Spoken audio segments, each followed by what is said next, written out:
Okay, and we're live. Hi, everybody out there on the internet. Welcome to Nerdside Champs. I am Dan. The person down there at the bottom is Tim. Subscribe to at Nerd Champs. We are the Nerd Champs.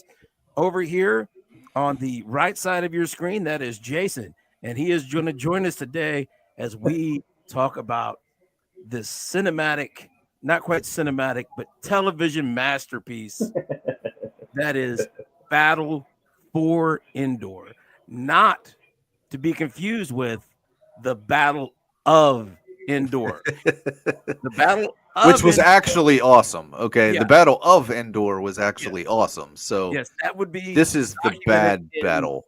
Return of the Jedi. That is in Return of the Jedi. It was not a television movie. It was an actual movie type movie. And as far as me and Tim were concerned, is the last canonical entry into the Star Wars canon. There has only Yep. ever been three. Yep. Yeah, it's pretty impressive that they only did three and it's been so popular for so Yeah, long. it is like three. They quit like over 30 years ago, and it's just like it just Well, keeps. it's good to quit when you're ahead. Yeah, Mhm. yeah. I wish more Hollywood franchises would learn that. uh, so we're on to Battle for Endor. Jason, you're the guest. What are your initial thoughts? Just your rough initial thoughts. Okay. It's not good. It's really, really not good at all. I like some of the claymation stuff. I like. Let's see. What else did I like? I thought the score was okay. Wilford Brimley being in it is it's pretty dope. Like Yeah.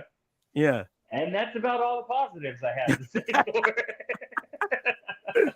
Oh, what is Claymation's cool. yeah. Yeah, the stuff. What about you, Tim? What are your key first takeaways? Well, I have to give credit for improvement here, okay? Yeah. Because the of the 3 TV specials, this was the last one, and it seemed like each time they got a little bit better. Now, when I say a little bit better, I mean a little bit better. Like we're talking about the difference between a 1 and a 1.5, okay? We're not talking like way better, but Yeah. as far as this one goes, this was the most like Star Warsian story. If you were going to get one, there were blaster fights in this one, and some of the stuff that the sets were much better in this one than they were in the last one. The camera work and editing was much better in this one than it was in the last one. As Jason mentioned, the score was actually much better in this one than it was in the last one. And the cast. Now, look, the cast, I'm not going to say they did a great job, but you had Wilford Brimley, you had Paul Gleason, and you had Warwick Davis. Okay, so in the 1980s, man, you had the grandpa from Our House, you had the principal from Breakfast Club, and you had Willow all in one little TV special. I mean, that's a 1980s wet dream right there. So, I mean, I don't know what to say other than it was still just really bad. There were a lot of things about it that I actually think there were a few things that were steps backwards. I didn't like that they made Wicket talk in this one. I thought that was really kind of weird. It's basically George just acknowledging, yeah, it was really stupid that I didn't have anybody that could talk in the last one, so let's make one of them talk this time. Yeah. Sit down, and then yeah, just the story actually was not bad. Okay, now I'm not saying it was executed well, directed well, any of that kind of stuff, but the one thing I will say is that the story actually reminded me kind of like some of the episodes of The Mandalorian, where it's like they come upon this village. There's a village that gets overrun by like some weird marauder characters, and then they have to kind of save the village. That's happened more than once in The Mandalorian. So it was kind of similar to something that we saw from that, which wasn't bad.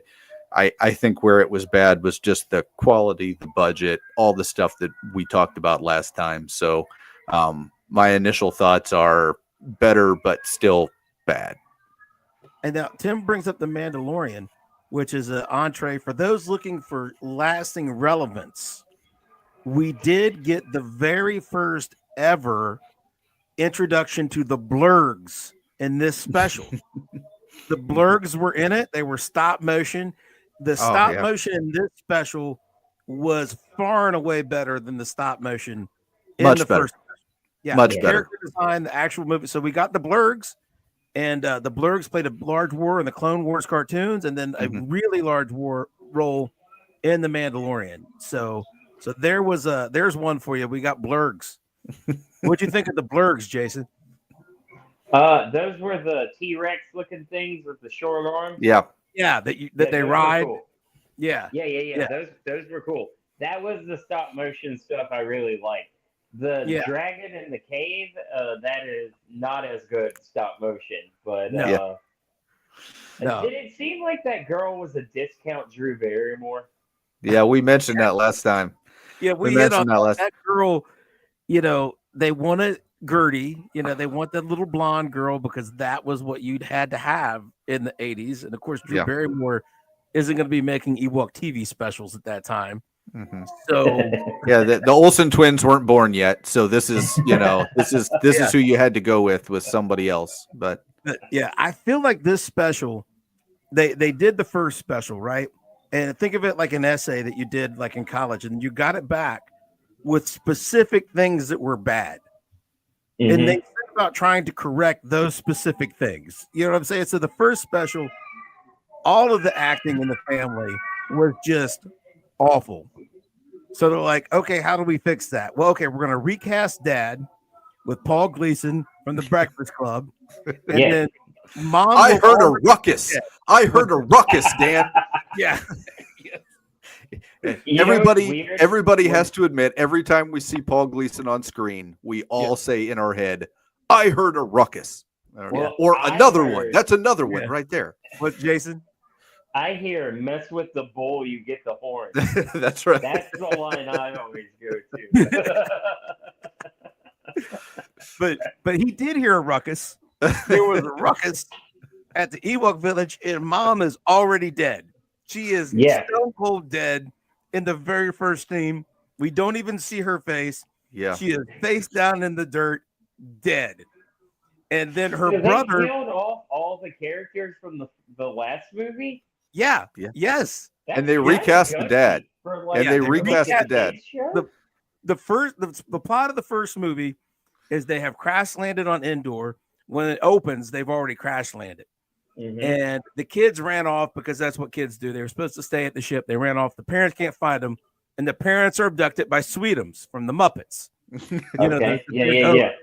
Yeah. And so the kids unite with bump into the Ewoks, and then they go save the parents from Sweetums. And then we open this one, they've made good friends with the Ewoks. They've fixed the ship. It's time to go. And then the whole family gets massacred. That's incredible. I like this movie more now. The fact that they just killed off this family. And I think what's really funny, Jason, is you don't know this because you haven't seen the other one, but Dan is right. The reason they killed the family is essentially because they were all terrible actors.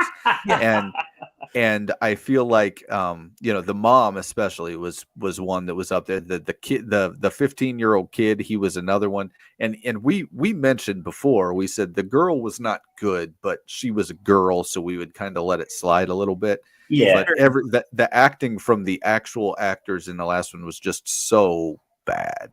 So well, this one wasn't great. Yeah. So they're like, how are we going to get rid of these people? Like, you know what? We'll just kill them for the first 5 minutes. That's right. Yeah, the mom doesn't even have to talk.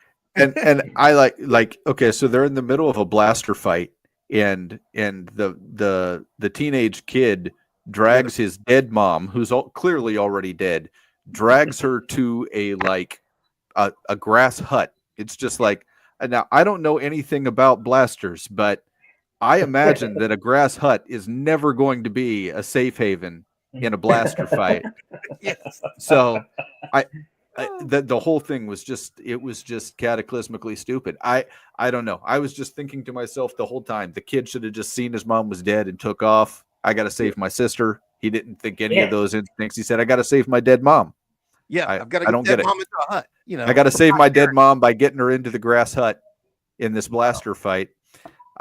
So yeah, I so just- he I kept thinking that clearly they- he deserved to die. He's too stupid to live. I Okay. just kept thinking they Yeah, I weren't agree really with dead. I kept thinking they weren't really dead. At least the brother wasn't really dead. Yeah.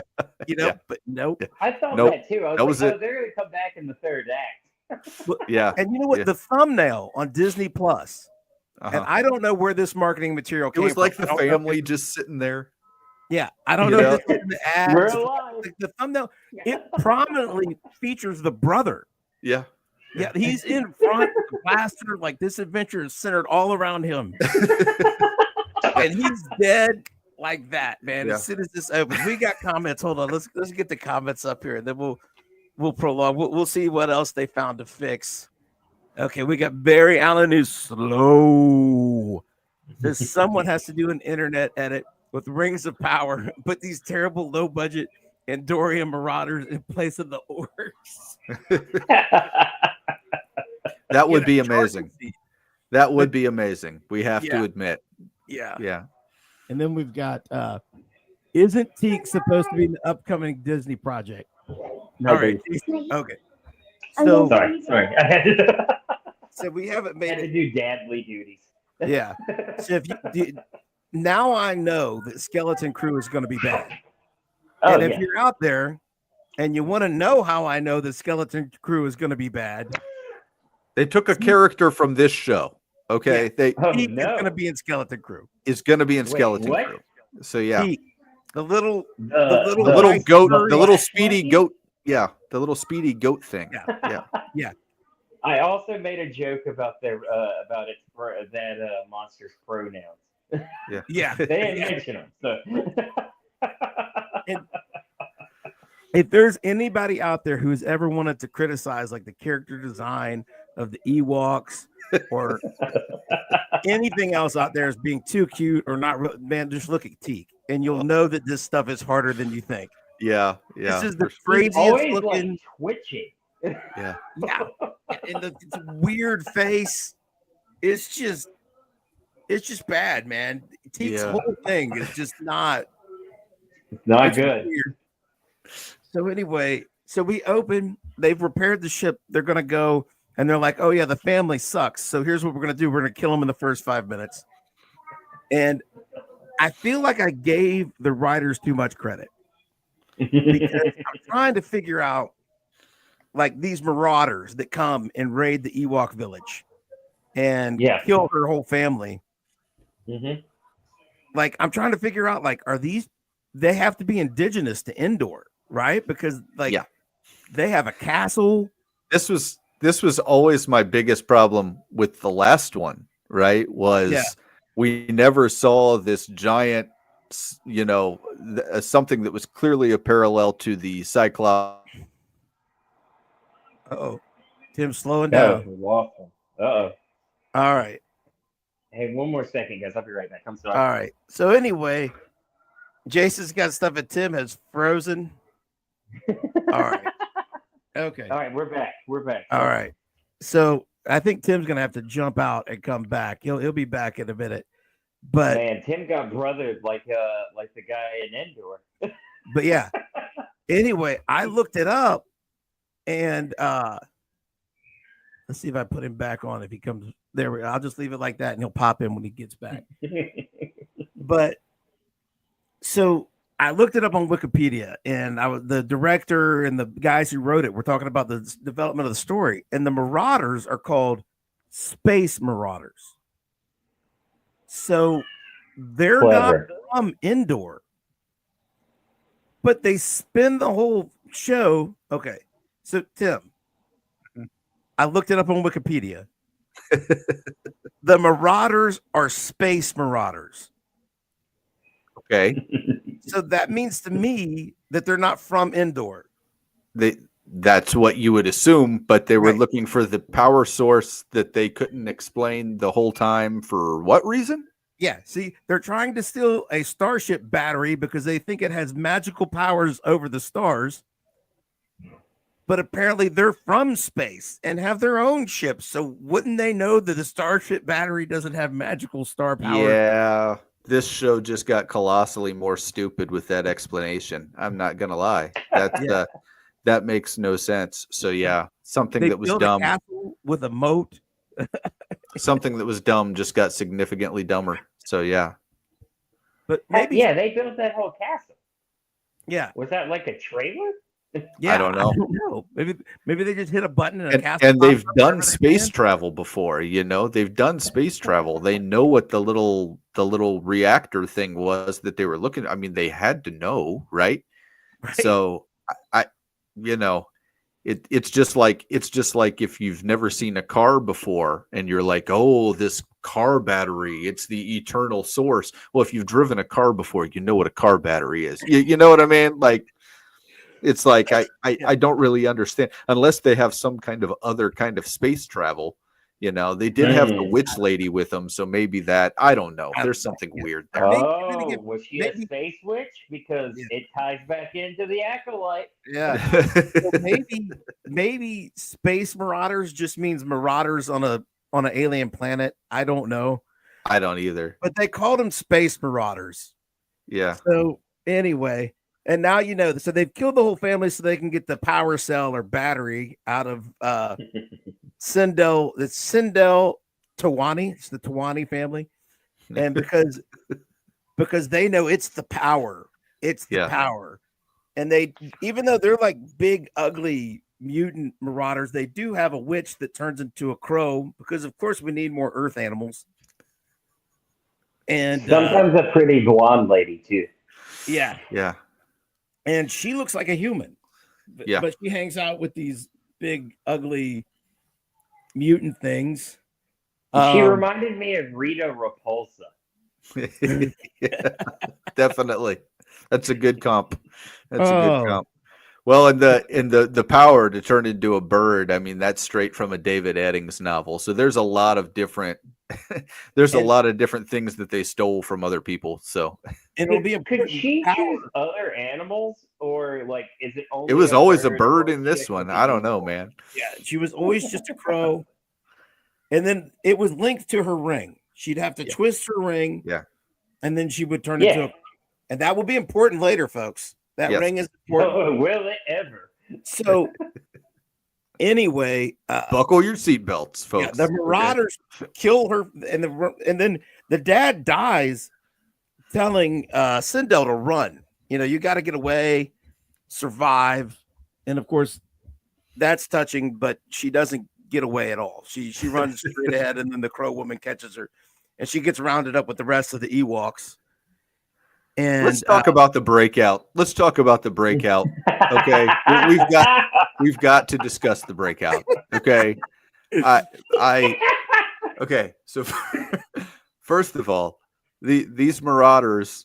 I mean, the little cage that they throw them in is not a very secure cage to begin with. Okay, no, not at all. But at least there's like soldiers like on either side, and there's like all this stuff. Well, they figure out they can just pick up the floorboards and go underneath, right? But then you would still think once they're outside that there would be soldiers all around, right? But there's not. So they're immediately spotted. Yeah. Well, not immediately, not until they're like into the woods. Well, actually, they almost get stepped on by a blurg. Yeah. And for some reason, the dude riding that blurg doesn't care. The blurg gets freaked out and almost stepped on something. Doesn't even notice. And then, the two guys at the very end are like, oh, hey, two escapees. And them and only them go after them. Yeah. And why didn't they catch him? I don't even remember why they didn't catch him. I don't remember either. They got on the cliff and then they fell off. Those guys fell off the cliff. They followed him up the cliff. And so that was, and then there was the dragon inside there and all that stuff. So there's a lot of cliffs on this forest moon. Yeah. And there were the cliffs and the mountains have become a huge part of Endor in the two TV specials. Yeah. Oh man. And then we got our getaway, but they did learn. Okay, so you can't get Burl Ives back because apparently he was narrating a different special. Yeah. Jason, can you hear us? Jason, can I try again? Yeah, his audio seemed to be off a little bit. I don't know. So So Anyway, so Burl Ives isn't available. So you need somebody to explain what's going on. So you know what? Ewoks can talk now. yeah, I know. Wicket can just talk now. Yeah. I don't get it, man. I don't understand why Wicket would talk. You know, it doesn't make sense that he would have learned any English at all, let alone enough to carry on conversation. But here we are. I mean, you know, he all of a sudden knows how to tell people what he wants. He knows how to tell people his plans. He knows. I mean, it just makes no sense. Yeah. It's very obviously not been much time because this little girl is not much older. You know, she has aged very little, but now Wicket can have a pretty good conversation with her. Yeah. I mean, they just chat it up. So no Burl Ives, that's no problem. We'll just make Wicket talk, and we'll kill off the whole family, and then to up the acting, we're gonna go into the woods, and we're gonna find Wilford Brimley. Yeah, you know. But first, we're gonna run into a little speedster guy because the Ewoks aren't cute enough. We don't have enough cute aliens. We need a new toy. This isn't a cute alien, Dan. I don't know about you. I don't know. I feel like the goal was. I don't think there are kids that wanted little stuffed teaks. I don't know about you, but they might have wanted the little stuffed Ewoks to sleep with, but they didn't want the stuffed teak. That little ugly critter. I wouldn't have wanted that thing. I feel was this like an attempt to split the difference between like Yoda and an Ewok?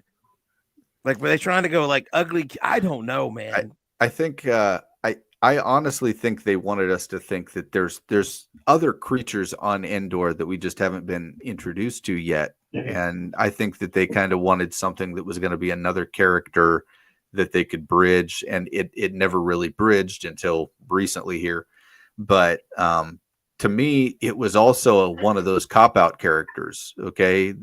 Teak's speed was one of those things that you could use as a convenient thing in the plot somewhere, and they did. So, an ex machina. So that's kind of why I think they introduced the character itself, is they just wanted some kind of a cop-out for something that could conveniently move the plot forward.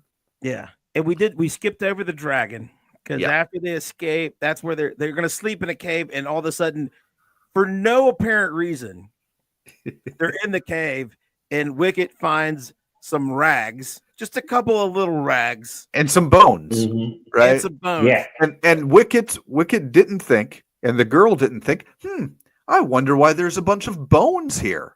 Yeah. Like, maybe this isn't a safe place, guys. Yeah. I don't know. But like in no time at all, the girl lays down to go to sleep, and Wicket has made a full-fledged hang glider from these rags and bones. And it was clearly the exact same hand glider that they had before. Okay. And he's taking those rags with no needles and no threads, and he has sewn them together so well that you would swear they took a regular nylon hang glider and just painted stitch lines on it. Now, Dan, something else you would notice is he looked at that very beautifully and tightly knit hand glider that he had built, and he said, not good enough. You know what I need? One more bone. That's what I need. I need that one more bone.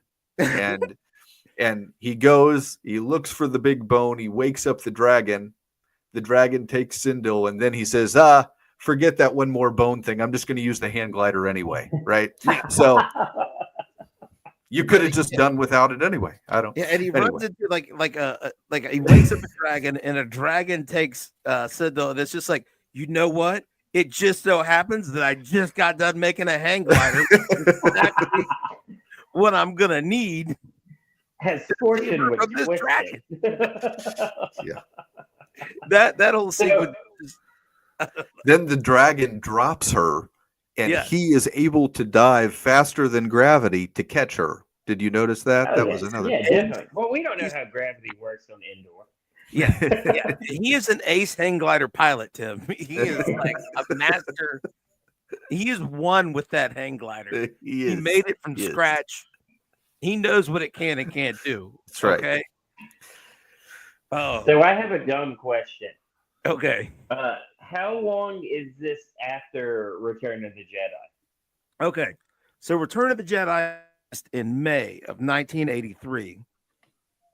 Caravan of Courage aired on ABC in November uh, November 25th, 1984.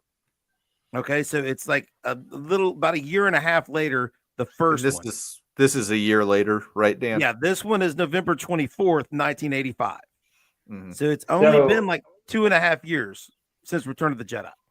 Mhm. what And that's about if those, timeline wise? yeah, Are these the same Ewoks that fought against the Empire? yes, Yeah, Yes. well, this is Wicket. This this is definitely- Wicket. Mhm. This is Wicket. That is the Mhm. same exact one that Leia met. Not only is that the same Ewok, that is Yeah. the same actor in the Ewok costume. That is Warwick Davis. So Oh, that's Yeah. awesome. Yeah. Yeah. So, and here's the other thing. Like, now we don't know the timeline that was established in the 80s because they don't really bother talking about it. I guess in Legends canon, in the novels, it was retconned that these events took place before Return of the Jedi, Mhm. which obviously they make. Now, everybody loves Legends canon, but that makes no sense. it doesn't, because one of them dies in the previous chapter. So Yeah. that doesn't make Yeah. any sense because we see them in Return of the Jedi.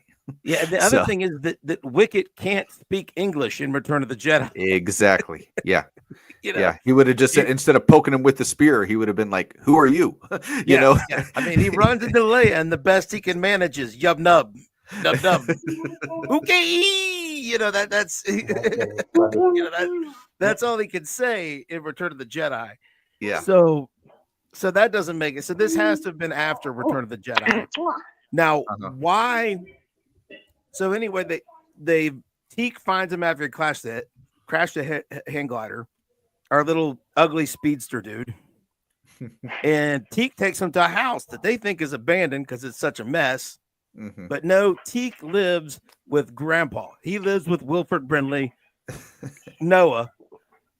Now, yeah, this has to be, but this is after Return of the Jedi. So how he has been stranded on Endor for years. Yeah. It was he explains it was his first mission, Yeah. and they went there, and him and his friend crash landed, and his friend went to go find power because their battery, Mhm. wonder of wonders, the thing that just got salvaged from the Tawani ship is the thing that was broken on his ship Yeah. that his friend went to go find, and he never came back. How the whole So battle of Wilford Endor- Brimley just Go ahead. Wilford Brimley just sucked and didn't help defeat the Empire. Like Yeah, all that was going on, he was just like, I'm not dealing with that. Yeah, like he's been there for I don't know how long. Mhm. Did he not I notice? mean, there was a war that happened on the planet. I mean, it's a moon, but you know, there's a war that happened literally where he was, and he was just like, you know what? I'm just Maybe gonna stay in my little house, and Yeah. and it's not like it's a house that's not noticeable. Like there's a fireplace with Yeah. smoke, and like you know, it's He's like marooned there. some trooper would have just been like, knock knock knock. Are you aware that we're here fighting a war? I mean, you know, He's marooned there. He doesn't want to be there. He's been there for 10, Yeah. 20, 30. I don't you're know. waiting on someone to come and rescue you. That's the whole, you know. Yeah. And then the Empire shows up and builds a whole base of operations so that they can build a space station the size of a planet. And the Marauders build a castle. I mean, you know, a castle that his buddy got taken to until he rotted there in their dungeon. Yeah. I mean, you know, it's But been he's there like- this whole time. Yeah. You know, But basically he never left more than like a half mile from the ship. You know, Yeah. he walked a little ways from the ship. He built a hut. he was like, you know what? Good enough. I mean, he never thought to himself. He never thought to himself, not once. I wonder what's going on with that castle. Maybe I should go like investigate. He didn't do any Yeah. of that. He never looked up in the Sure seems sky like and there's a it lot was of like, you know, fighting. yeah, he's like, you know, that big giant moon wasn't there before. Yeah, exactly. Like, and it exploded yesterday. I wonder what that was all about. Why did that Yeah. big moon explode? Oh man, yeah. And here's the other thing. his ship didn't have the power to take off, but like some of the systems kind of worked. He was always working on. So like, did his communicators not work at all? Yeah. Was he not getting any radio they got signals knocked out. of like the Empire or the Rebellion or no? Yeah. Or I don't know, man. So maybe this is before Return of the Jedi, and Wicket was just being a dick. Yeah, I don't know. That might be it. That might be it, man. Because here's the other thing: the first thing all the Ewoks wanted to do when they found the humans in Return of the Jedi is roast them on a spit above an open fire and eat them. Yeah, that was their plan. So this is before that. Like in Caravan of Courage, why weren't they cooking them up to eat? Yeah. You have to think that no, this is after, so they know what humans are, so they're not going to try to eat them. Mm-hmm. But if it is after, then what's like, is Noah retarded? Like, what is he doing out there? Yeah, I have no idea, man.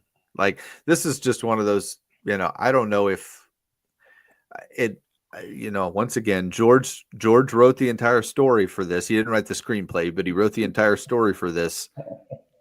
I don't know where the dots were supposed to be connecting. And this is kind of the problem with these intermediate storylines that kind of are just the idea that George had is somebody sold him on the idea that after Return of the Jedi, you got to put something Star Wars out so people keep it fresh in their mind. And that's what this was, both of these. And it just kind of ended up not working. I mean, you basically rushed a story together, and then when you put it out, it doesn't really make a lot of sense. A lot of the stuff doesn't line up. And so I don't know. A lot of people don't even know that these stories are out there. This is our continuing quest. I didn't. Yeah, this is our quest to let everybody know. Yeah, that even though Disney does make horrible Star Wars, George is not infallible, and he did not care as deeply as you think. Yeah, and he did not have this immaculately laid out.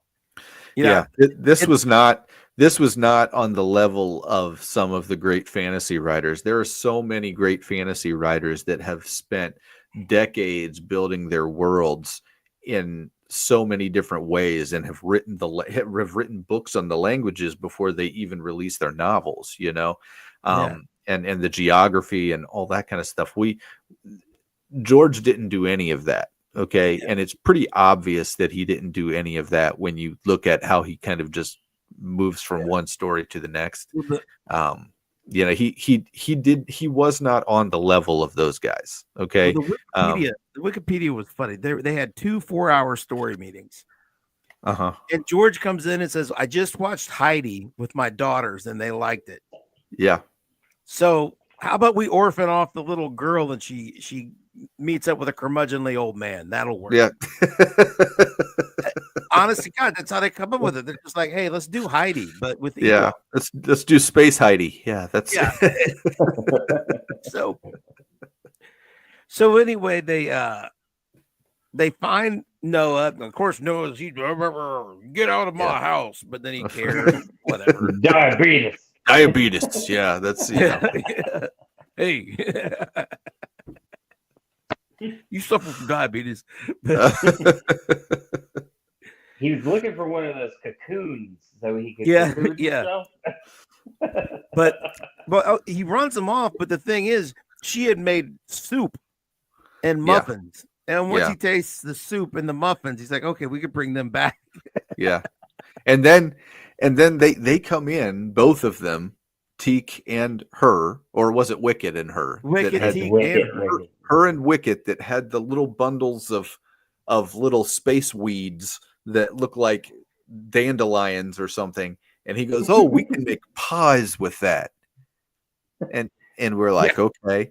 So they make some pies, and that's how they kind of end up breaking bread, if you will. That's really where Dan turned on the movie right there. Yeah. I do not like pie.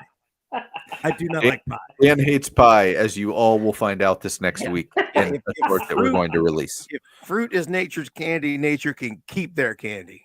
Okay? Who needs fruit? Just keep it.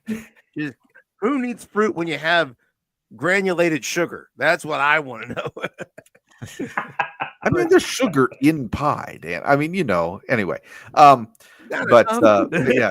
So they make the pie, okay? They make the pie, and then what happens again? How they leave after they make the pie, right? Just to Well, yeah.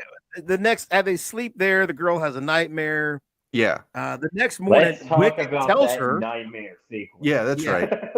yeah, that she has a nightmare that the Marauders bust down the door. And one of And them then is sleeping in Noah's bed, right? Yeah, And one of the them head is was sleeping in Wilford Noah's Brimley. bed. But and then the next morning, she has again, Wicket is like he can explain some stuff. So Noah's went off to do who knows what, work on his ship or whatever. And they did follow Noah to his ship somewhere in here. But at this point, they've done that. And now Wicket tells Sindel, he goes, we got to go find my family. Because, he could just have these kind of conversations now. He's like, I got to go help my fam. Yeah.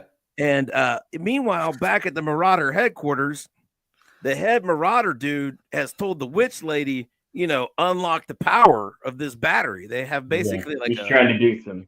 Yeah, like the big square battery you'd get for like an old school flashlight. That's so basically they're chanting over the battery. And like how dumb do you have to be? I'm not gonna be, but like if you see it come out of a ship, yeah, you would just think, oh, there's this hole that's conveniently the size of the thing that we just stole. Maybe we could put it in there and something will happen. I just don't get how, explain this magic to me. I get maybe these aliens were not the brightest, but it kind of seems to me like, once again, they should have been familiar with flying technology anyway. That already doesn't make sense. Yeah. But that they saw where the thing came from and didn't think maybe we should go back there and see what, but they didn't do any of that. They're just like brightest, they're not the brightest bulbs. Yeah. So, but let's say that they are indigenous to Endor. They're from Endor. Uh-huh. They have blaster technology. Yeah. I mean, they have laser guns. Those things run on some form of battery cell, I would assume, right? I mean, they have technology beyond what we have. Yeah. I mean, guns. Yeah. This isn't just like, bows and arrows and crossbows and stuff, right? I mean, they actually have like technology that requires a battery. Like they know what a battery is. No, she just did that witch stuff over it. Accidentally got three charges with their blasters with witch chants. That's why she's shocked that her witch chant doesn't make the starship battery do anything. She's just like, and he's like, she did that, but like I said, she accidentally got 3 people pregnant. Yeah.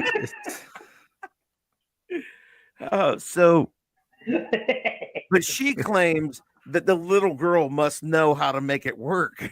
Remember? Because she's like, you make this work, or I'm going to kill you right here. And she's like, you know what? It's your fault. Little girl. Let that little girl get away. That's right.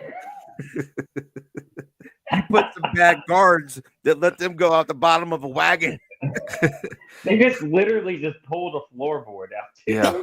And they didn't even notice until it was the last 2 dudes. So that's all on you, buddy. And he's like, you find the little girl. So they find the little girl and they're like, hey, 3-year-old girl, explain to us how technology works.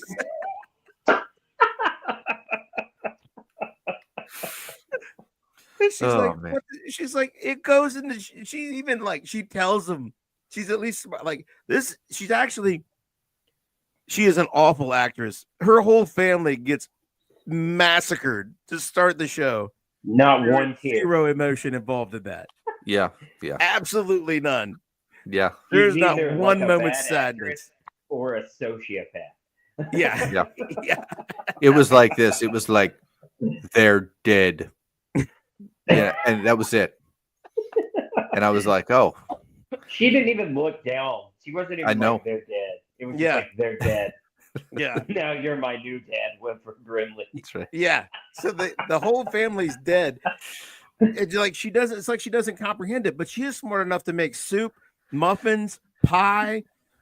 She knows what the starship battery is for. She's like, "Hey, dumbass, that powers the ship." When he's like, "Unlock the power of the stars." But she's still dumb enough to be like very clearly that blonde-haired lady is the bad guy. Yeah, like, it's clearly the bad guy. Yeah. Oh, that was funny. So anyway, so now what it's up to Wicket to go tell Wilford Brimley and Teak that we have to go save Sindel from these people. And all of a sudden, I think Wilford Brimley knows where the castle is, right? Isn't that what happens? Yeah. All of it. Yeah. Yeah. He's like, oh yeah, the place up there. Yeah. Yeah. I watched him build that. So yeah, I know Bob. Let's go talk to him. Come on. It was weird. So now they're off on a rescue mission. And okay, so of course she can't make it work. So she gets locked up in the dungeon next to Noah's partner's skeleton. The skeleton carcass. And the witch lady is trapped right next to her, trying to talk her into like, hey, give this up. Stop telling him it doesn't do stuff. The witch lady is honestly like, why don't you unlock the magic? You better think about unlocking that magic before we both get killed. It's so great. It's so great. She's just like totally convinced that this little girl's holding out. This 3-year-old. She knows the secrets. And she's so brave. She's gonna like lie to the Marauder King. And so they get there, and I can't even remember. Oh, Teak with his high, like, he's doing Flash stuff. He's doing the Flash. He's doing Quicksilver. He moves so fast. Yeah. That nobody can see him grab the keys and get to the dungeon. And then he there's tricks your the convenient plot moving right there. Yeah. He tricks the 2 guards into thinking they're cheating at cards, and they kill each other. Yeah. And one great thing that this is the 80s is that Wicket has the keys, and he's freeing all the Ewoks, and he's freeing Sindel, and he goes to free the witch lady. And Sindel's like, no, she's bad. And she takes the keys and throws them in a storm grate. If that show happened today, that witch lady would have a face turn. She would be the new mother figure. All of a sudden, she'd be the hero of the piece. What I don't understand, she can turn. I mean, I know she doesn't have a ring. All right, she can turn into a crow, right? Yeah. So, I think, but she doesn't have a ring, so that's probably what the thing was there. But at some point, that had to be like a convenient thing in and out of that cell, but they just didn't go that direction. So anyway, they go zip lining. They have some fun zip lining with their bare hands down a rope to escape the castle because Noah can, blows a hole in the wall. And so, and now this is important. The Marauder King gives the witch her ring back long enough to turn into a crow, and then reaches and takes it away. Yeah. Now, what that means is left for us to interpret. I feel like maybe she's stuck as a crow now. I think that's kind of what the implication was there. But yeah. And then he puts the ring around his neck, and this is Chekhov's gun, folks. If you put a gun on the mantle in the first act, you got to use it. Fired in the third. So you got to use it. You very specifically see him put that ring on a rope around his neck. So he's wearing the ring like a necklace now. That's important. Mm-hmm. And the Ewoks and Wilford Grimling have ran off to his ship with the battery. They have obtained the power of the stars because Teak's super fast, I think, and he grabbed it. And now they're going to power up that ship and blast all the Marauders. And so they go running after it. Let me just the head Marauder guy's sword. Yes. Is sweet. Yeah. So Dan, we have to discuss this fight. We Okay. must. Okay. We must First, discuss I this just fight. want to know, as they arrive, right? Okay.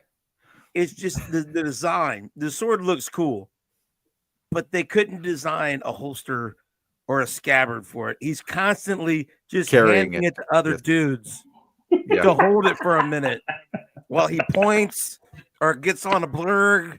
Every time he does something, he has to turn around, hand his sword to somebody else, and then they carry it for a little while and they hand it back to him. Yeah. But of At course, key times. but of course they can't get the ship running up and running fast enough because drama, the Yeah, stakes. definitely. He has to curse it. He has to do some Han Solo moments where he flips switches and it doesn't work. And he's like, he doesn't have 3PO there to tell him that the computer told him that they made it, So anyway, Sure. he's trying to get it working. And a big battle ensues.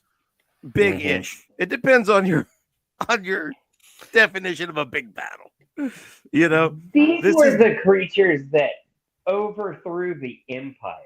Yeah. Yes. Well, and here's the thing. They overthrew the Empire with spears and logs and booby traps. Okay. And Yes. they come charging in with blasters and just are like, I mean, it's like Indiana Jones with the gun. They come in and they're just like, ha ha ha, kaboom. You know what I mean?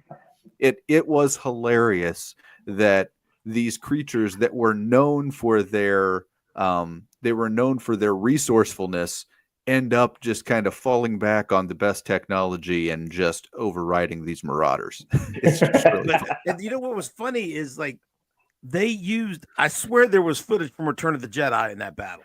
Yeah. I thought so too. I thought there were scenes of Ewoks coming up over a ridge and firing arrows. And I'm like, that's from Return of the Jedi. Yeah. And then there was one where they swing on a rope and fall on top of a blurg or something. And I'm like, it was exactly the AT-AT sequence. Yeah. Only with an animal instead of an AT-AT that they take over, But anyway, and then they catch the blurg's foot on fire so that they stampede. Yeah, that's But of course, sweet. the little girl leaves the safety of the ship because Wicket gets caught in one of Noah's traps or whatever. Yeah. And she's taken hostage. He's dangling over the guys. Yeah. And, They're gonna pinata him with lasers. You gotta love that they all look up and not one of their instincts is to do anything. They're just like, let's just stand here until something happens for the plot, So, anyway. Yeah, so they get taken out because the little girl wanted, but now she gets taken hostage, and the Marauder King sends Teak or Wicket or somebody to tell Noah, like, tell the old man to bring me the power of the stars or the girl dies. I'm getting real tired of not having the power of the stars. Yeah. So then we get, Maybe you didn't hear me the first 12 times, but and Wilford Brimley brings the battery. I was like this guy's stupid. You could have just wrapped up who knows what. You could have found like a bag of bolts and been like, yeah, this is it. But no, he brings the actual thing. And the whole thing is like, he puts it on the ground. Yep. It says, and if you kill her, you get nothing. But you let her go, and you can fight me for it. And Dan, we've The Marauder guy next to him was like, hey, give me that sword. we got to talk about this fight, Dan. I mean, we've got to. I'm sorry. It was incredible. Okay, now hold on. First of all, we've talked about the overall like bulkiness of this sword, okay? Like It is in no universe would the proper weapon to go against this sword be any kind of a stick. Yeah. A stick. Now here's the thing. Voltron's sword has nothing on this sword. This is the sword of omens, nothing on this sword.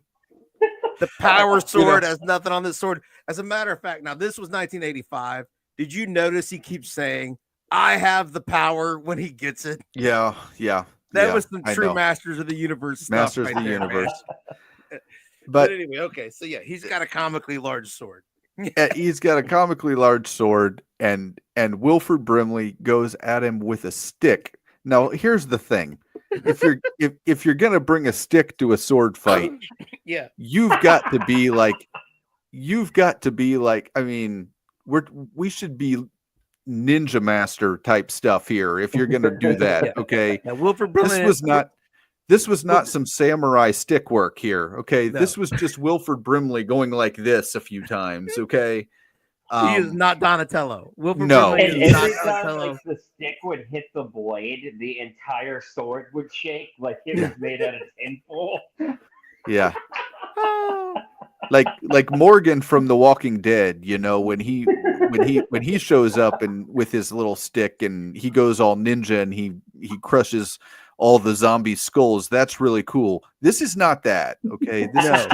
This is just an old man that has a walking stick and is just like, I'm gonna show you, youngin. I mean, Boba Fett does some pretty cool stuff with a stick in Mando season 2, right? Isn't that season 2 where he runs it? Yeah. He has the big stick and he crushes some skulls with it. But this was is not. an old man. This is basically a cane. Yeah. This is basically it's a walking stick, which is one step away from being a cane. Yeah. Yeah. This is just a disgruntled old man going up against a guy with a sword, and somehow it all works out. I don't know how that all works out. As you may have surmised, eventually this awesome stick, no matter how awesome it is a stick and it breaks. and he is about to meet his end. But wonder of wonders, Sindel is there with her pal Wicket. And she's like, do something, Wicket. And Wicket has his sling. And for reasons that we don't understand, Wicket hitting. Now, see, remember that ring is around his neck, and that was going to be important later. Yeah. Yeah. Here's the important thing, folks. Right here. Wicket hits the ring with a rock. And for reasons unknown, that turns this guy to a statue of some kind that's all burned up, right? Yeah, turns him into a burned out husk statue thing on the ground.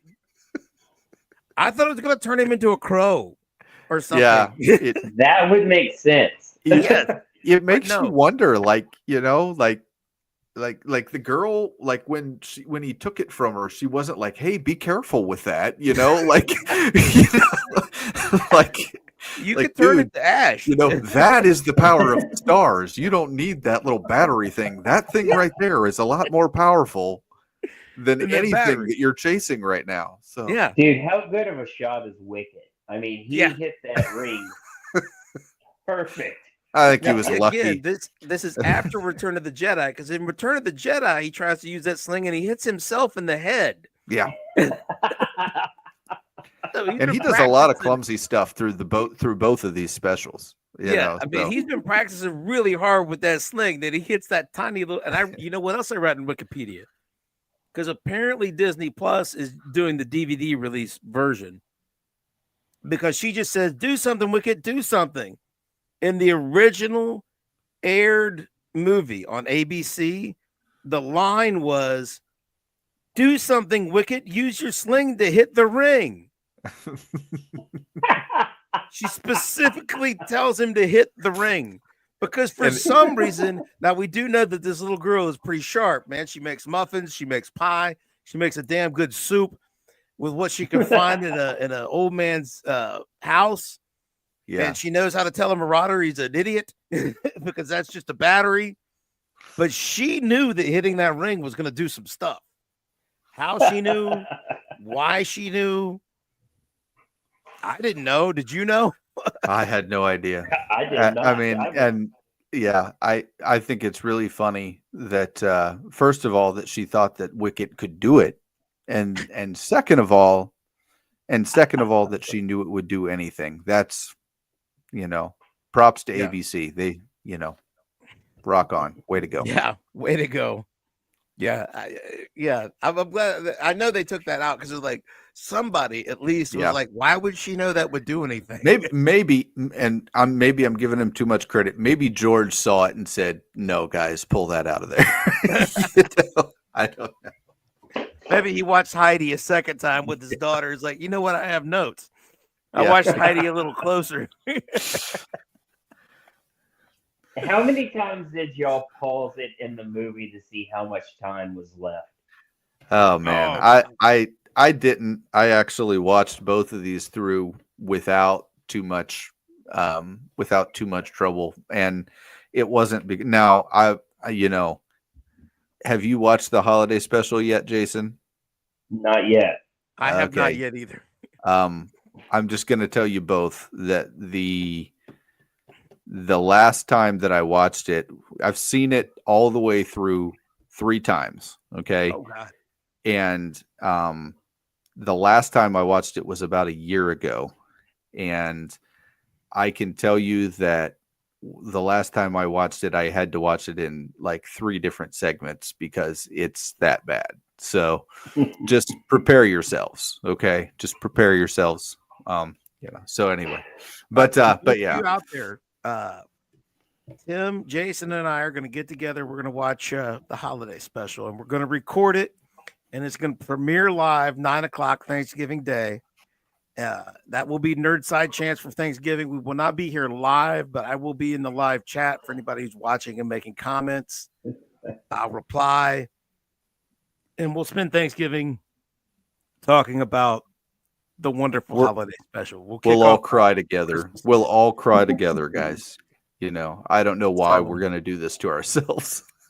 Oh, hey, we're this far in. We've watched 2 Ewok Adventures. If we don't do the holiday special, it completes the set. It's like when you get all the Flintstone cups and you're missing Barney, and you're like, I got to go buy Barney. So it's. But yeah, the blurg. We got the blurgs. The blurgs were very good. Mm-hmm. They were good enough. They've been used again, right? Mm-hmm. It was very satisfying to watch the entire Tawani family die in the opening 5 minutes after having to sit through Caravan of Courage. Mm-hmm. I will say that. Jason, you watch Caravan of Courage so you could properly enjoy watching the Tawanis meet their demise. Yeah, exactly. It's on my list. And you'll actually get upset that the girl lives, actually. But she is much more upset in Caravan of Courage when her parents are missing than she is when her whole family is dead in this movie. Mm-hmm. Oh my God. Yeah. In Caravan of Courage, they actually put glue on her face to look like tears. Yeah. And she acts like she's crying because her parents are being held and she knows it. She wants to go get them. This one, she's just like, my family's dead. They're and that's just dead. Sad, damn, better make some soup. Oh, man. Good times. Yeah. Good times. What a flick. Yeah. It was just. And then, so of course, and then we get the ET in reverse where the humans are the aliens that are leaving because obviously having turned the Marauder King into ash or stone or whatever, and then the crow flies by right after that, like, damn. You could tell that, like, the witch, I'm pretty sure the witch is stuck as a crow now. Yeah. Because the ring is fused. Well, and you would think to yourself, like, like Noah or somebody, they would just be like, you know what, let's just check this planet out for you Ewoks and make sure you're going to be good from now on, because there were other things here that we didn't know about, so but no, they didn't do that. So we've got Marauders and Sweetums monsters and the Empire by building Death Stars, giant spiders and dragons, and I mean let's just make sure you guys are going to be all right. But if this movie would have been made today, there would have been an end credit scene where that bird went to that statue and started pecking on the ring. Yeah. Oh yeah. Oh yeah. Oh, but no. Actually, no. The witch would have joined them. She would have been a good guy by the end of today's version. But maybe the dragon. That's right. Oh yeah, definitely. Well, the witch would have had her own spinoff show coming. Yes. Like. Yeah. So they put the power cell into Noah's ship, and they're off on their way. They're leaving Endor now, because after missing so many opportunities to leave Endor, Noah's marooned there like it's Gilligan's Island, but a whole war is taking place. There's been all kinds of crap going down, but now he's like, well, I've got this battery in my hand. I guess I don't have an excuse not to leave anymore. So Yeah. and so they have their but it's funny. It's like the little girl saying goodbye to Wicket, and Noah saying goodbye to Teak. I'm really it's an ET moment, I'm really confused. So is Noah just going to show up at his base and be like, "Hey guys, like, I Allow me what to have the a implication?" little bit of fan fiction. Okay, Jason, what's Yeah. Okay. So like at the end of Thor Ragnarok, where they're like in space and he's like, it's all gonna work out, and they roll up on Thanos' ship. Yeah. Oh yeah. My So the Empire is it's the First Order or whatever the new Empire is. Yeah, they're gonna run into the First Order right as they take off. It's gonna be the First Order right there. That's right. Because like what base would he even be going back to? Like, is Noah an Imperial officer? Well, and that's the thing. He was wearing like a weird tunic the whole time. Did you guys notice that? Yeah. So is he from the Old Republic? It was Trade Federation. It was not really clear, what he was supposed to be here for, and so maybe he's a clone trooper. Mm-hmm. Maybe Noah's a clone. Maybe one of the clones, kind of, instead of looking like what's his name, Morrison, he ends up looking like Wilford Brimley. Are you telling me that half of the stormtroopers have diabetes now? Yes, they all have diabetes. They know the cure for diabetes. Yeah, the Emperor is producing insulin like crazy. They have whole worlds dedicated to insulin production. Oh. No wonder he needed pie, right? Yeah. His blood sugar was crashing. Oh. So yeah, but like again, it really was an improvement from Caravan of Courage. They were like, oh, those actors were terrible. You know what we'll do? We'll kill them all off. It's confusing what's going on. You know what we'll do? We'll just make the Ewoks talk. Why not? I am very surprised that they are reaching back this far and pulling this deep to get a character for a new series on Disney Plus. I really am. Like I am really genuinely surprised that they're putting Teak in Skeleton Crew. I have no idea how that's going to work out. I have no idea. Have they updated the costume or the special effects or any of that stuff at all? Or are they just going full-fledged 1985? Here you are. I don't know how they're going to do it, because we call that the bottom of the barrel. Yeah. I mean, when you're scraping and reaching back this far. Now look, they already got Max Rebo's nephew or whatever that is. Yeah, and I mean, and I like Jude Law. I mean, I'm not going to sit here and say that I'm writing the series off already, but when you're pulling that far back, it makes me have significant pause about where the show is going to go. So we'll just have to see, what they do with it. You're trying to get people to go back and watch Battle for Endor so that they can compare. Why? So that they'll compare your show favorably, so that you set a low bar. Yeah.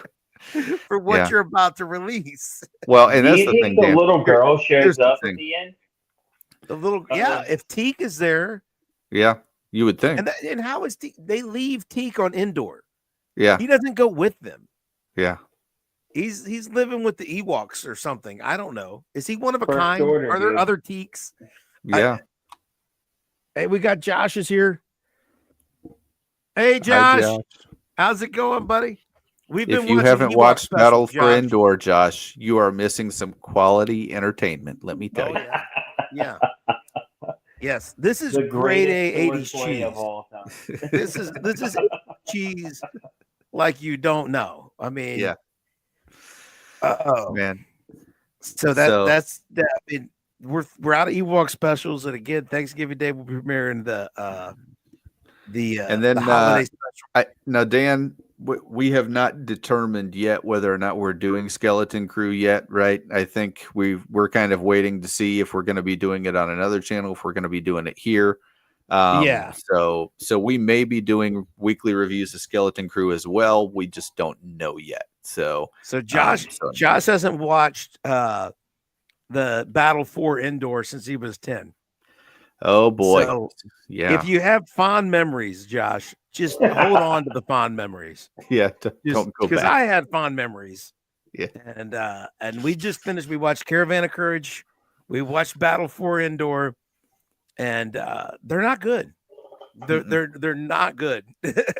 they are entertainingly bad, though. They're not frustratingly bad. You can laugh at how bad they are. Yeah, I would say this is just right on par with all those movies that we've talked about before, Dan, where we just like to sit here and make fun of them the whole time. This is your Mystery Science 3000 kind of show where you can just watch it. You can laugh about it. I mean, the three of us just had a blast. I don't think any of us took a breath when we were talking about that fight with Wilford Brimley and the Marauder. We were just laughing so hard. So this is the kind of stuff that you can enjoy. You can find enjoyment in these things. It's just hilarious. Yeah, I don't know if Josh remembers, but Wilford Brimley has a sword battle with a walking cane. Just good 80s cheese. It is quintessentially 80s cheese, man. 80s, man. You know, that in the 80s, those guys would have had a nerdgasm, you know, if they had seen the cast and who was going to be in it and who they were going to become later on. I mean, it's just crazy, man. You know, Willow. I remember when Willow came out, it was a huge deal. Okay. It was like a huge deal. And so Warwick Davis being in this, and then you know, Paul Gleason and all those, like we said before, it was crazy, man. Like Ice Pirates. Yep. You know what we didn't touch on that we should all be ashamed of ourselves about? What's that? The catapult scene where it's man. I forgot about that. I forgot about that. And again, you know that George is all over this because this is such. It's so Jar Jar Binks. Yeah, it's Jar Jar Binks. Jar Jar again. Mm-hmm. In the middle of the battle. The battle's breaking out, and Noah's like, I got a catapult out there somewhere, and you get like 5 Ewoks trying to make this catapult work for half the battle. It's like the Marx Brothers trying to put out a fire. It's just like, I mean, it's just crazy, you know. It does. And finally, that's how they save Wicket. Remember, one of the Ewoks jumps on the catapult, and is like, shoot me with it, and then he gets shot, and he lands on the guy that's about to shoot Wicket. It's incredible. Quality entertainment. And see, like the stakes are so low that you can actually enjoy it, as opposed to when you're sitting there at Phantom Menace and you're just like, what am I watching? Why? Why is this? This is Showtime, George. This is not the ABC TV special. We don't need the slapstick in the middle of the battle here. Yeah. I collected all of these Mountain Dew cans for this. Dude, I'll never forget the first time I saw episode 1, you know, which was opening night. And it actually came out. This is before midnight showings. It came out during school, and I skipped school to go see it. Okay. And I went and saw it with one of my friends, and he said to me, he said, how is this guy killing half this army by accident? He said this to me in the middle of the theater, and I'm like, I don't know, man. Like, you know, we were already checked out, you know. So, all I can remember really, Phantom Menace was so bad. I saw it on opening night, but I remember being like, telling my mom, be like, listen, I need you to pick up some caffeine-free Diet Pepsi. And she's like, why? We don't drink that. And I'm like, but I got to get all those cans. Yeah. Yeah. Yeah. It's like I was talking about. You got to get Barney for the Flintstone set, right? You got to get them all. Hey, Josh, Time Bandits is another great one. Super over the top, weird and dark. Dude, We should watch Time Bandits. We'll get together. We'll talk about Time Bandits. Oh man, don't make me watch Time Bandits, Dan. I'm already stuck on all this bad Star Wars. I don't want to watch Time Bandits right now. Hey, you're making us watch the holiday special, Tim. Hey, but that's because it only makes sense because the holidays are coming up, Dan. It only makes sense that we celebrate Star Wars Life Day. Well, obviously, the Ewok movies are a Thanksgiving tradition since they were both released in late November. In November, that's correct. In 84 and 85. So maybe every year we should rewatch these Ewok specials. Oh man, don't make me do that. Don't make me do that, Dan. We could just re-release our review of it every year. How about that? That'd be great. Tim, have you heard? Are they remaking Time Bandits? If it's anything like the Point Break remake, I'll just go ahead and skip it. How about that? Oh, that was bad. That was terrible. Well, there's nothing under the sun that can't be remade. I mean, we're getting a live action How to Train Your Dragon.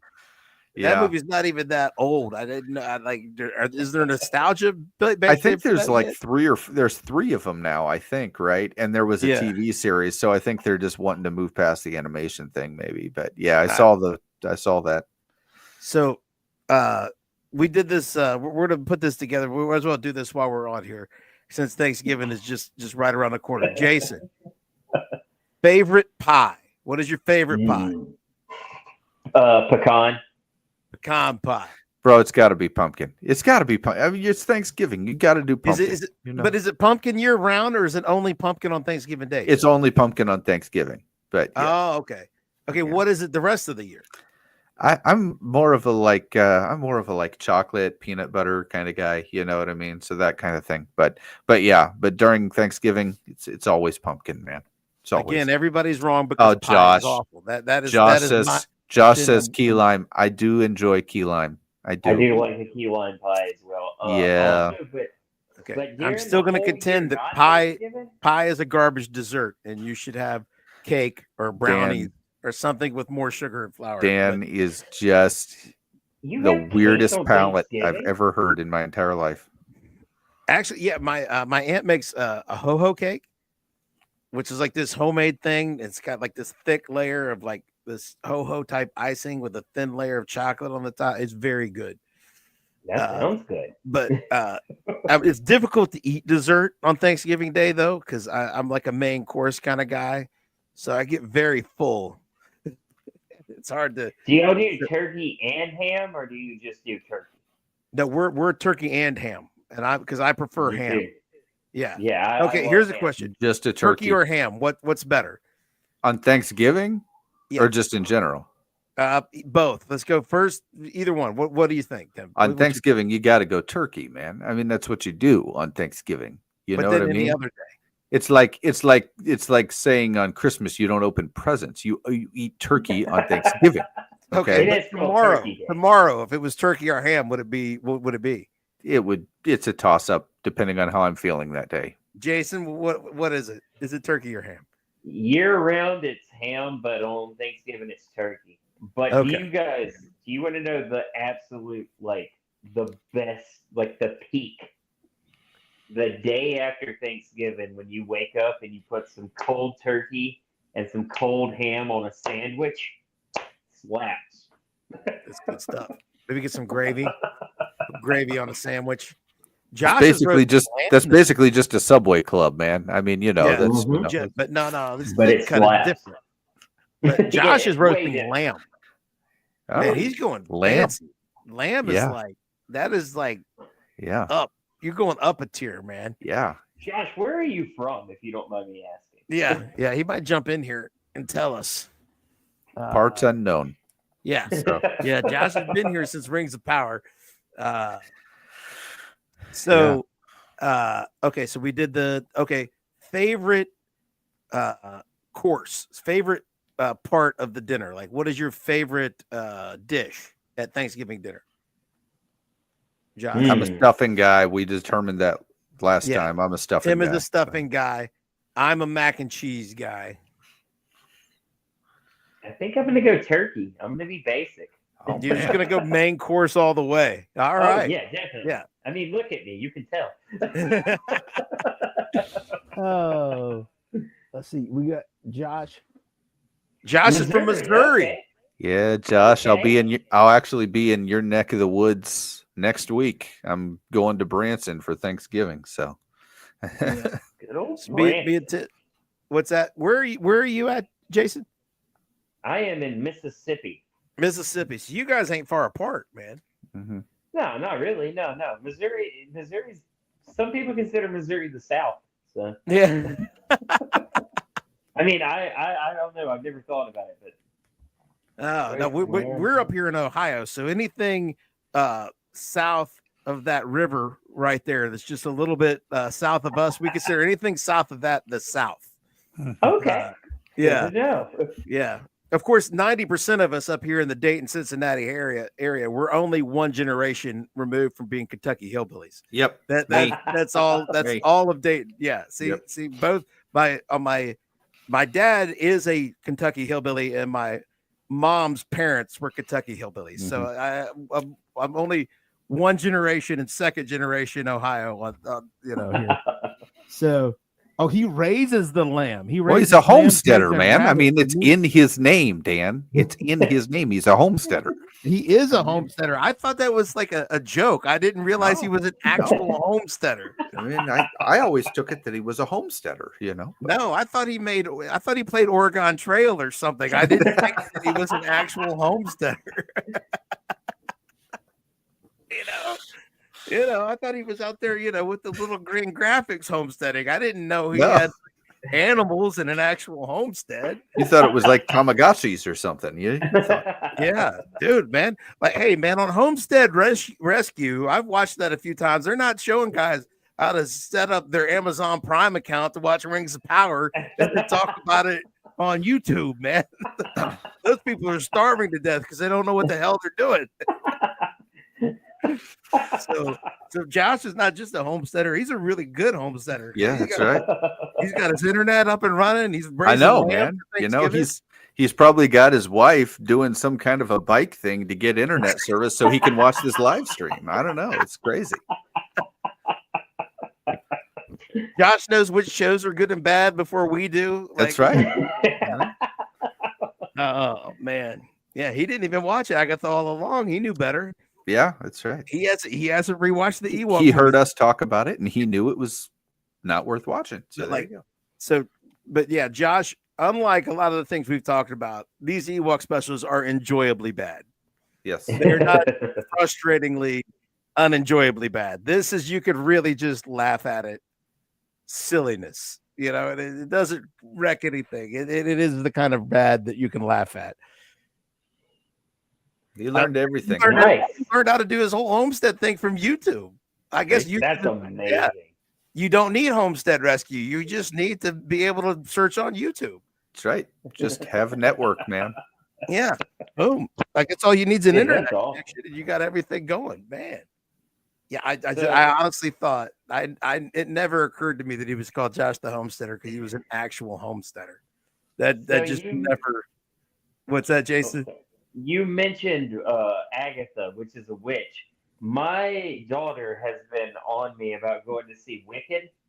I looked up the runtime of that movie. Oh God, it's a 2-hour and 40-minute movie. You remember it's based on a Broadway play, okay?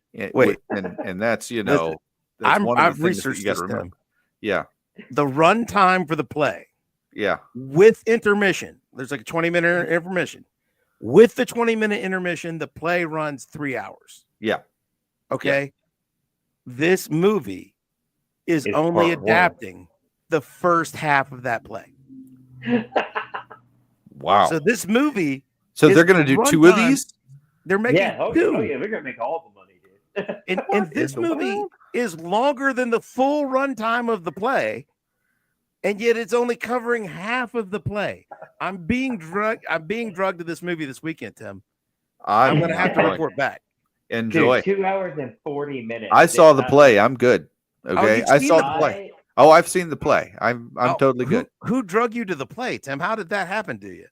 It was before we had kids, and me and the wife went when it came to Dayton. So yeah, it was, Oh man. Yeah. Now see, I saw this it is in a family Chicago, thing. but I fell asleep in it. So Yeah. No, the family, we have a family that we do things with, and that family picked this as something for us all. Like they all wanted to. They were all going. They called and said, "Do you guys want to go?" And I was like, "Well, I guess if you're all going, I'll go."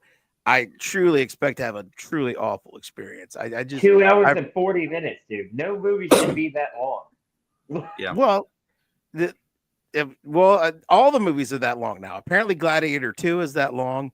Endgame is that long. Infinity War. All of the Marvel stuff, man. It's like, anyway. True. It didn't used to be that long. Iron Man wasn't that long. The first Avengers wasn't 2 that hours. long. That's all you need is 2 hours. That's all you need for a Brave good movie New anymore. World, 2 hours. 2 hours and some minutes. Like, how long is the new Captain America movie?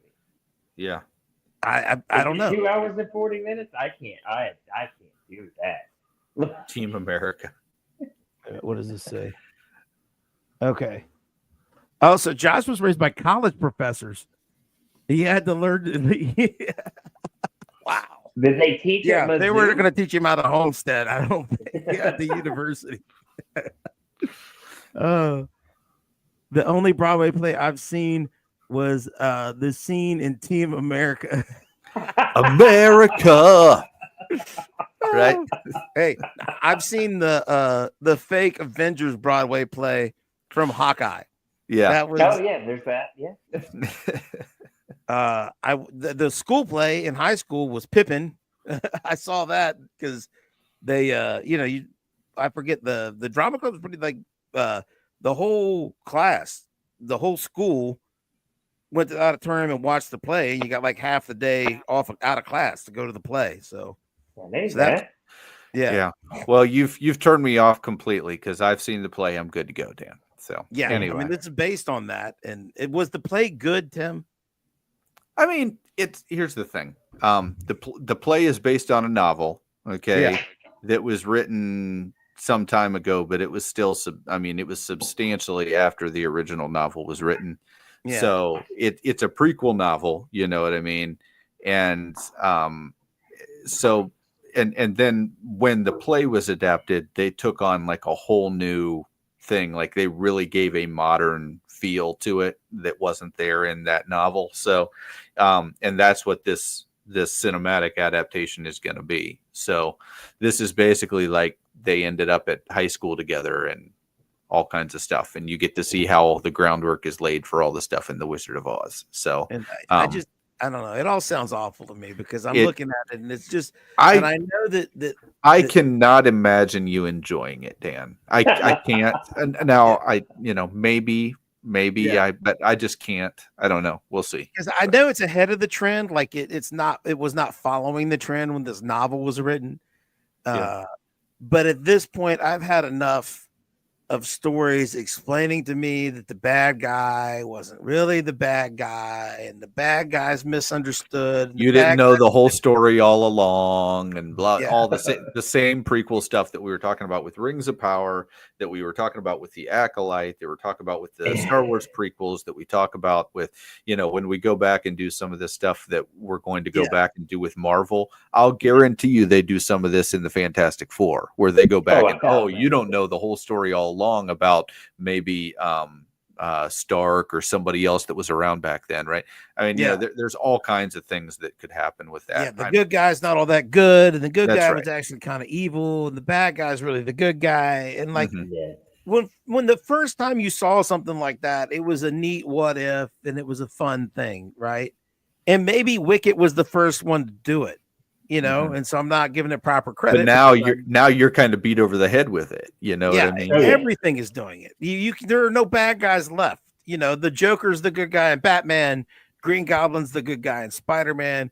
We should all just bow down and let Galactus eat us because we're getting ready to watch. We're legitimately getting ready to have a movie about where Kraven is the good guy.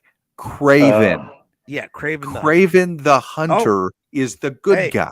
I was just watching Bone Bridger just did our buddy Bone Bridger just dropped a video, and based on the interviews that are out there, the next Predator movie, the Predator is the good guy. No. Yes, the Predator is the hero. They have talked to the director, and the director said they were finding a way for the Predator to be the hero. Mhm. Well, they 'Cause kind of remember- did that with that Predators movie that Shane Black did. Yeah. When they were just trying to warn us about global warming by killing us. Yeah. But now the Predator is the Predator is the good guy. The Predator is the hero. But remember, Fox is owned by Disney now. So if Disney wants us to root for space Nazis and international terrorists in Star Wars and Marvel, right? That's we've got to relate to the Empire. So space Nazis aren't that bad. You watch Falcon and Winter Soldier, international terrorists aren't that bad.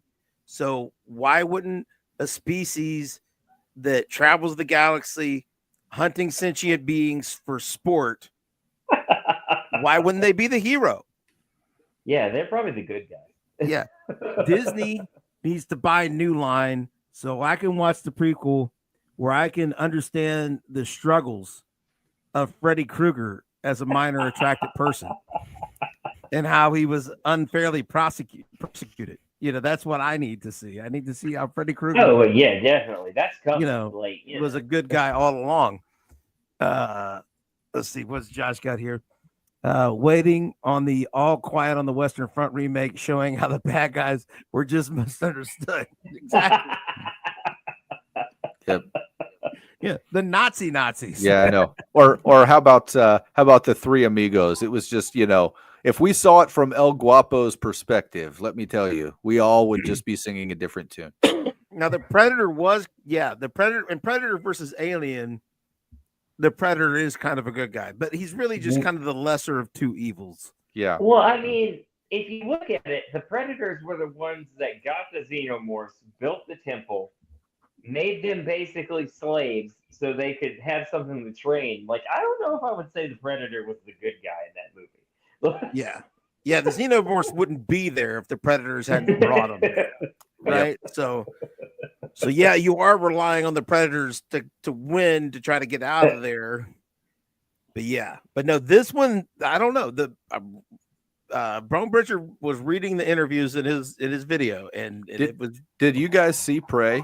Did you guys see Prey? I haven't watched quite a bit. You haven't watched Prey, Dan? I haven't watched it yet. I will tell you, really I actually liked Prey. I did. Yeah. Now, is it at all realistic that this 95-pound girl was able to beat this Predator essentially with all this nomadic technology? No, it's not. But it was a pretty good movie. Okay. Yeah. It was. I will say it was a pretty good movie. I was expecting it to be much worse, much worse. So anyway, okay, Josh. Best Macy's Thanksgiving Day Parade balloon. What's your favorite balloon?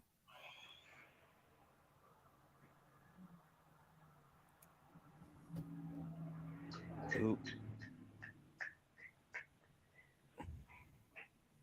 There was a Goku one a few years ago that was pretty cool. Oh, Goku! You're gonna trigger Tim because Tim is not a Goku fan.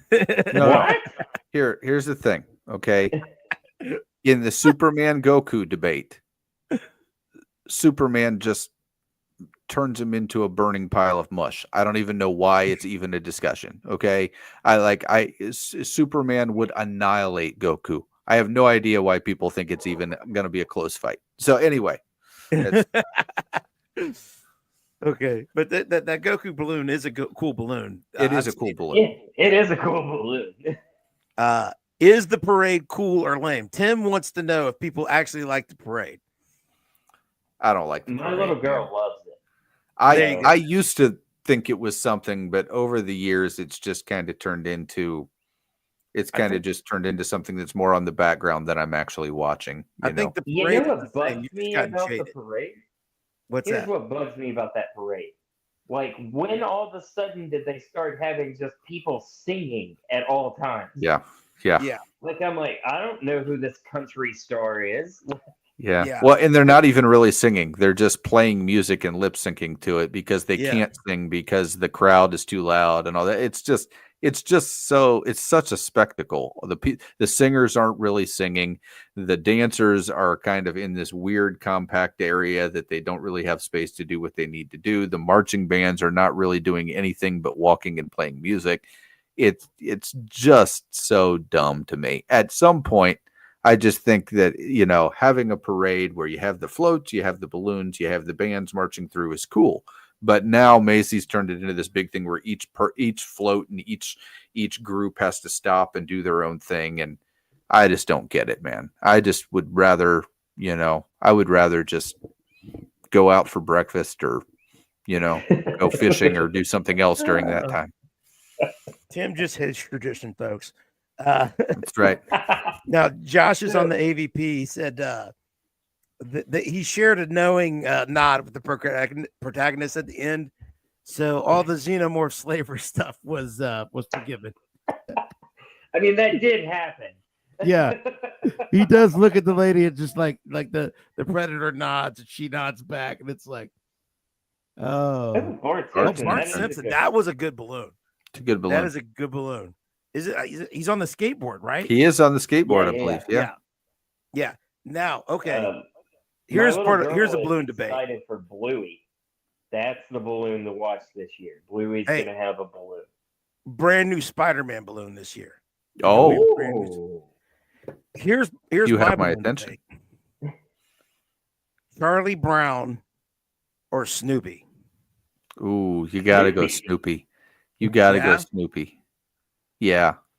I think I like the Charlie Brown. There's the Charlie Brown where he's wrapped up in the kite, but they had one where there was a football, like a separate balloon of a football, and then Charlie Brown running to try to kick that football. Now that's a balloon. That's great. Yeah, that's impressive. Yeah. Yeah, there's also the Woody Woodpecker balloon, which of course is the topic of conversation in an episode of Seinfeld. So that's one that I love. But that's a good one. Yeah. So here's the Thanksgiving question: are you guys put your Christmas tree up before Thanksgiving or the day after Thanksgiving? Like is after. That where it's after? I'm an after. I believe in after. Now we are a 4 or more. It's growing. We're a 4 Christmas tree family minimum. So I've got a Star Wars tree. I've got the main traditional tree upstairs, which is an artificial tree, but we have more ornaments that could ever fit on a real tree. We have the classic real tree with nothing but handmade ornaments downstairs. Then we have the vintage tree in the kitchen with nothing but vintage ornaments. There's some small trees in some of the bedrooms. There's a lot of trees. So some of them start going up before Thanksgiving. We have one tree, and on Black Friday we have the same tradition every year. We watch Mystery Science Theater's Mac and Me. Yeah, and we decorate the tree. That's great. That's great. Yeah, I'm already in trouble because I haven't started putting the lights on the house. Mac and Me is a great one. That's a great one. I like to try to have my lights on the house up before Thanksgiving, but I will not turn them on. Are you like the Griswolds with your lights? Or? Oh, yeah. Dan is full Griswold. Yeah. Really? Clark has nothing on my light display. I will have to post some things on our channel and on our Facebook page. Speaking of all this real quick, have you guys seen the commercial where JJ Watt does every Christmas movie ever in one commercial? It is He's trapped inside dicks. Yeah, that's good. And he starts with Home Alone, he finishes with Christmas Vacation, he mixes a lot of other stuff in there. It's great. That's a great commercial. That's a great commercial. Just throwing that out there. But, it's good stuff. It is. So, I mean, I know we've been talking for a minute, but was there anything else we wanted to do here, Dan, related to Thanksgiving or Christmas or any of that? I think we got we got most of the Thanksgiving things. Do you have any other, Jason? Do you have any Thanksgiving traditions that you do every Thanksgiving that are like outside of the norm? Something that you guys do that? Well, I mean, down here, it's Thanksgiving is all basically around basically a college football game. Like that's the big one. Oh wow, Yeah, it's Ole Miss and Mississippi State, and yeah, Egg roll. Egg Bowl. It's hatred. Are you guys Buckeyes? Yeah, we yeah. are. Yes, we are Buckeyes. We do live in Ohio, and if you don't love the Buckeyes, you're forced to leave Ohio. Yeah. So do you Yeah. you hate Michigan? Yes. We don't say that word on this podcast, Jason. Yeah. Okay. No. So That is not. No. It's not appropriate, and I'm going to ask you to clean up your language. Okay. Yeah, that is not a real place. I'm going to have to bleep that out for the replay. Yeah. No. That should not be part of the union. As far as no. No. I've always wanted to go to one of those games. That's on my bucket list. I went to the double overtime Ohio State Michigan game in 2016, and it was the best game I've ever been to. I'm not gonna lie, it was great. That was the one LeBron was at, wasn't it? Yep, LeBron was there, and double overtime. You know, everybody remembers it, man. It was great. And now up here, Thanksgiving is more of an NFL holiday. It's an NFL thing. The Buckeyes don't play on Thanksgiving Day, so yeah, we played 2 days after. So yeah, this is clearly on Black Friday, very NFL. And now Tim is way more of a Buckeye fan than I am. I am a Buckeye by birth, not by. I am a long-suffering Bengals fan. Yep. Because we're. Yes. And like the Bengals only get good enough to make you not give up on being a fan. For like they'll get reasonably good where they make the playoffs for like 3 or 4 years in a row every 10 to 15 years. You know what I'm saying? But they're not going to get in danger of actually winning a championship or anything like that. We're on the downside of the Joe Burrow years now. We ran through the Carson Palmer. What's that? Weirdly, I have a lot of friends who are Bengals fans because we are literally about 45 minutes up the road from LSU. Like I'm right on the Louisiana line. Oh, okay. So you got a bunch of Burrow fans, right? So they love Burrow. Oh man. Yeah. So they're learning what it is to suffer as an NFL fan now. They've probably we have the Saints, so we know how to do that. Yeah. But see, the Saints finally got Breeze, and then they like won some stuff, and it was feeling good. Like we don't have that era that we could point to and say, look how we won some things. We got really close. Yeah. I have 3 major teams that I follow, like that I'm a diehard fan of. I am a Saints fan in the NFL. I am a Mississippi State fan in college. And I love the Chicago Cubs with all of my heart. So I've all got to see them win championships one time. Yeah. So, Tim, did you still want to do you had a backup topic that you want to talk about when we wrapped up? Did you want to do that one? I don't know that we've got time for it, but okay. We'll probably just skip that one for next time. We'll save Tim's mystery topic for next week or the week after next, because next week is Thanksgiving, right? Yeah, it is. Yeah. Okay. So, everybody, I'm Dan. That's Tim. Down there, that's Jason. Jason is our guest. We are the Nerd Tamps. They'll find you, Jason, on Instagram, right? Mm-hmm. Yep. All right.